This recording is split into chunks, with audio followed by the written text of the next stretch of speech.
Hello friends, या तांदूळ निसाला ह्या तांदूळमध्ये पण आता रेशनचा तांदूळ आहे, याच्यातही घोटाळा येत आहे.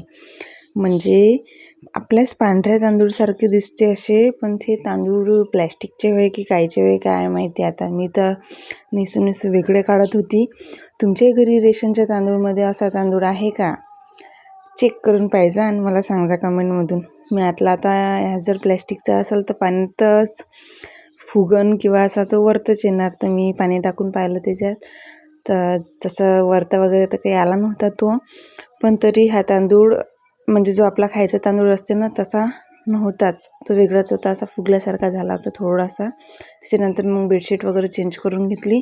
आणि आज मला टाकायचे होते पापड. केले होते मी मक्याचे पापड. त्याच्यासाठीच हे ओढणीवरच टाकले, पण अवेलेबल नव्हती तर ओढणीवरचे मस्त निघून जाते पाणी टाकल्यावर. तर मस्त मक्याचे पापड वगैरे टाकून घेतले होते.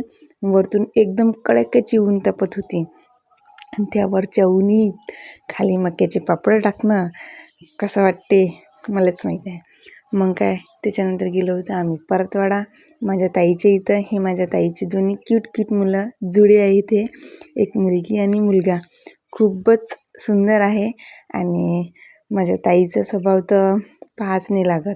बाकीच्या बहिणी करत असन भांडणं, आम्ही भांडण नाही, आम्ही एकामेकाच्या घरी यासाठी, घरी थांबवण्यासाठी बोलत असतो जास्त. त्याच्यानंतर मग किट्टूनं खाल्ला होता हा लॉलीपॉप. आणि असा होता माझा आजचा दिवस. तुम्हाला कसा वाटला नक्की कमेंट करून सांगा.